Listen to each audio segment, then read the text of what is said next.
na may sakit at karamdaman sa pamamagitan ng pagdalaw, pag-aliw at pagdadala ng pagkain o anumang bagay na kailangan. Atin nang subukin. Lagyan ng araw kung wasto ang pahayag sa bawat pangungusap at ulap naman kung hindi. Isulat ang sagot sa inyong sagutang papel. Para sa unang bilang, ang pagmamalasakit ay pagpapakita ng mabuting pakikipagkapwa-tao.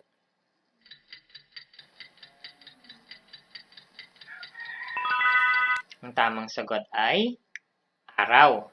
Pangalawa, nagsisimula sa mga miyembro ng ating pamilya ang pagpapakita natin ng pagmamalasakit.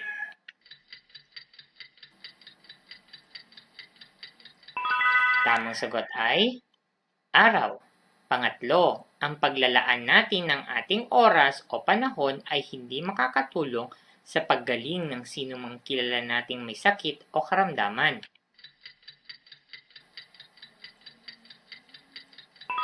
Tamang sagot ay bilog. Pang-apat, ang pagmamalasakit ay kinakailangang may kapalit.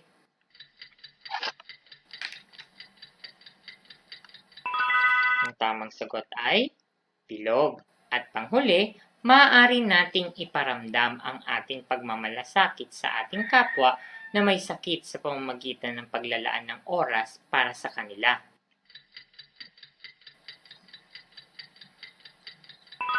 Ang tamang sagot ay araw.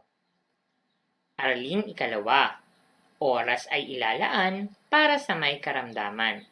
Maraming mga simpleng paraan kung paano natin maipararamdam ang ating pagmamalasakit sa ating kapwa na may sakit o karamdaman. Ang pagmamalasakit at paggawa ng mabuti ay walang sukatan. Ang mahalaga ay ginagawa ito ng bukal sa ating puso. Atin ang balikan ang pinag-aralan natin ng nakaraang linggo. Mula sa mga larawan sa ibaba, alin ang nagpapakita ng pagpapadama ng pagmamalasakit sa may sakit o karamdaman sa pamamagitan ng pagtulong at pag-aalaga? Isulat ang letra ng inyong sagot sa inyong sagutang papel. Bibigyan ko kayo ng 5 segundo para piliin ang mga larawang nagpapakita ng pagmamalasakit sa ating kapwa.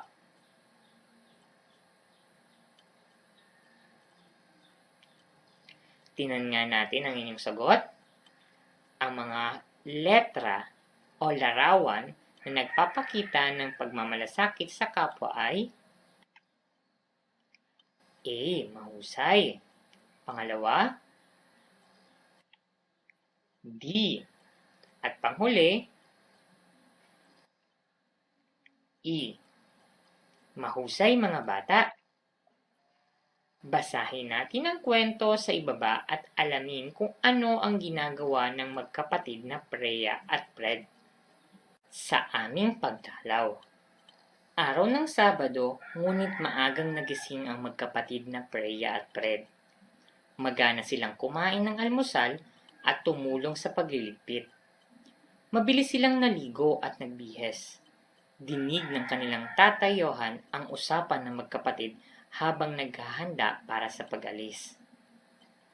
Natapos mo na ba kagabi? Tanong ni Freya kay Fred.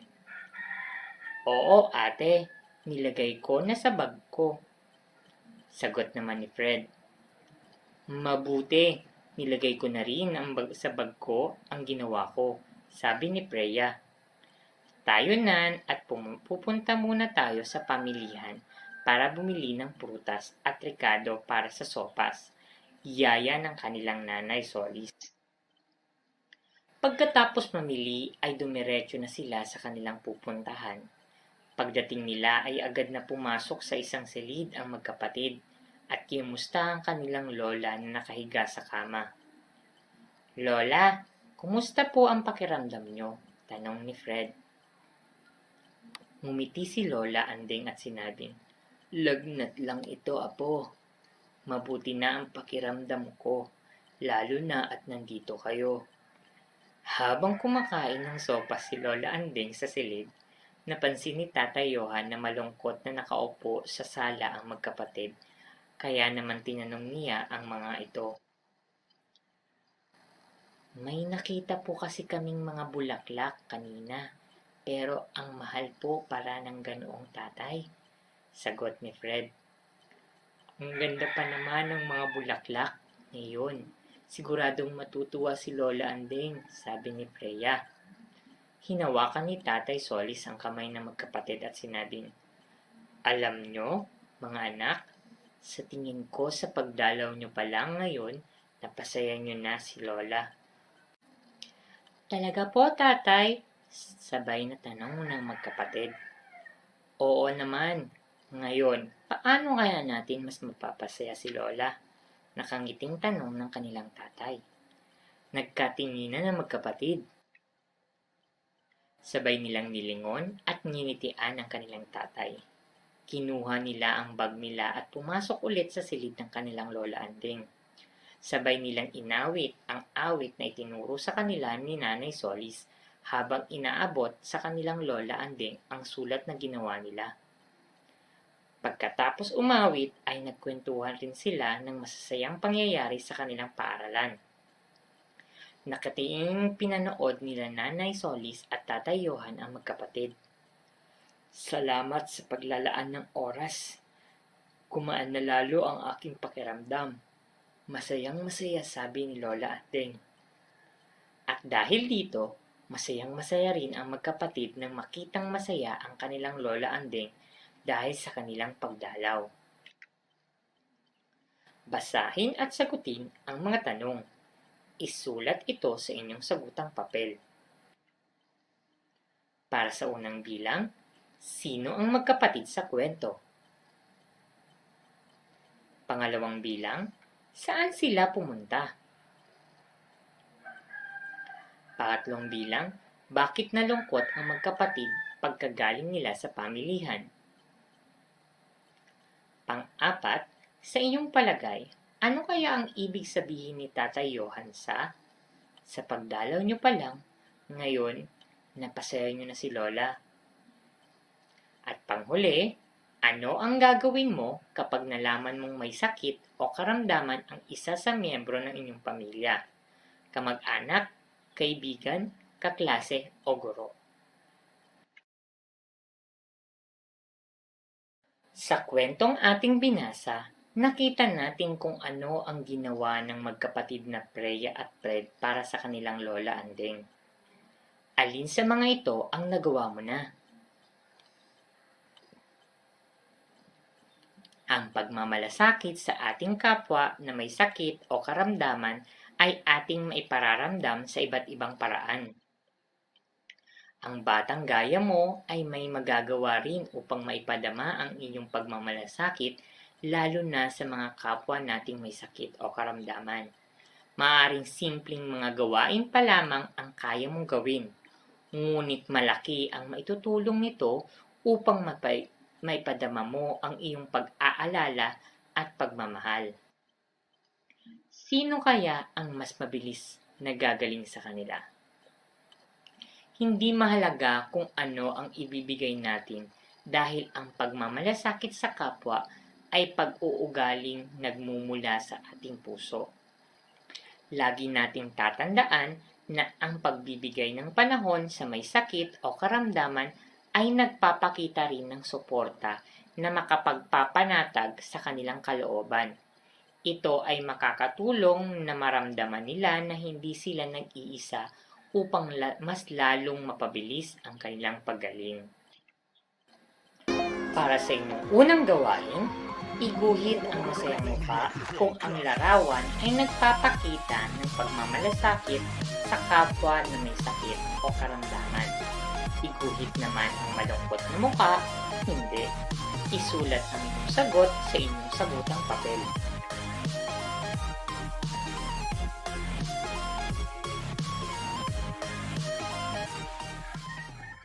Para sa inyong ikagalawang gawain, kopyahin ang larawan ng picnic basket sa inyong sagutang papel.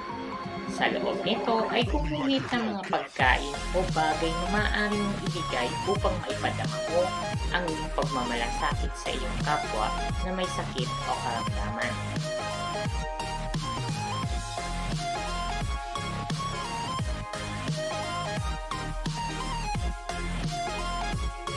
ng isa-isip. Ang pagmamalasakit sa mga may sakit o karamdaman ay ginagawa natin dahil ito ay tama. Ito ay ugaling dapat taglayin ng batang gaya mo.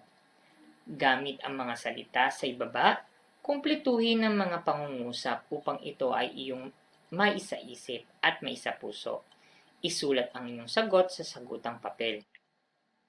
Bibigyan ko kayo ng 1 minuto para sagutin ang pangungusap.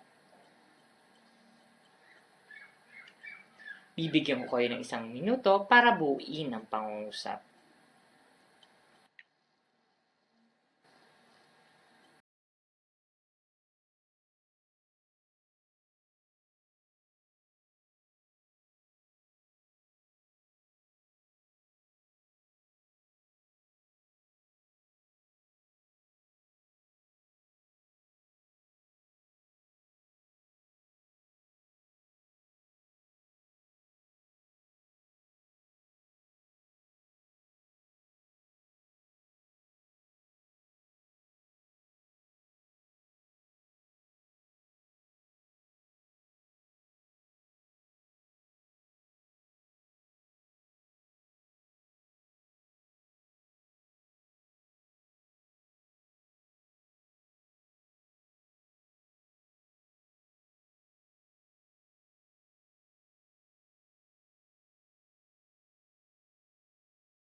Atin ang sagutin. Ang pagmamalasakit sa mga may sakit o karamdaman ay dapat nating isabuhay. Ang paglalaan ng ating panahon ay isang paraan upang maipadama natin ang ating pagmamahal sa kapwa nating may sakit o karamdaman. Ang ating mga mumunting paraan ng pagpapakita ng pagmamalasakit ay makakapagpagaan ng kalooban ng sinumang may kailangan nito. Tanda ito ng ating pagdamay sa ating kapwa upang maramdaman niyang hindi siya nag-iisa. Tayo nang isagawa. Iguhit ang tamang bilang ng puso sa bawat pangyayari sa ibaba. Sundin ang pamantayan sa pagsagot. Gawin ito sa inyong sagutang papel. 4 na puso, palaging ginagawa. 3 puso, madalas na ginagawa. 2 puso, paminsang-minsang ginagawa. At 1 puso, hindi ginagawa. Para sa unang bilang, sumasama ako sa aking nanay sa pagdalaw sa may sakit o karamdaman. Pangalawa, nagdadala ako ng prutas para sa may sakit o karamdaman. Pangatlo, inuuna ko ang pangangailangan ng taong may sakit o karamdaman. Pang-apat, kinukumusta ko ang kalagayan ng kakilala kong may sakit o karamdaman. At panghuli, nagdarasal ako para gumaling na agad ang may sakit o karamdaman. Para sa inyong pagwakas na pagsusulit, isulat ang tama kung ang gawain ay nagpapakita ng pagmamalasakit sa pamamagitan ng pagdalaw at pag-aliw sa may sakit o karamdaman. Isulat naman ang mali kung hindi. Gawin ito sa inyong sagutang papel. Unang bilang, pangungumusta sa kalagayan ng inyong kaklaseng may sakit. Pangalawa, pagkukwento ng malulungkot na pangyayari sa inyong kapatid na may sakit. Pangatlo, pagdadala ng prutas para sa inyong tita na may karamdaman. Pang-apat, pagbibigay ng inyong iginuhit na tanawin sa inyong nanay na may sakit. At panghuli, pag-awit ng malungkot na awitin sa harap ng inyong lola na may sakit. Para sa inyong karagdagang gawain, suriin ang sitwasyon at sagutin ang susunod na tanong. Isulat ang inyong sagot sa inyong sagutang papel. Pagdating mo sa inyong paaralan, nalaman mo na ang inyong katabi ay mayroong sakit kaya siya ay ilang araw nang hindi pumapasok. Napag-usapan ninyong magkaklase na siya ay dalawin. Ano ang gagawin mo upang maipakita ang inyong pagmamalasakit sa inyong kaklase.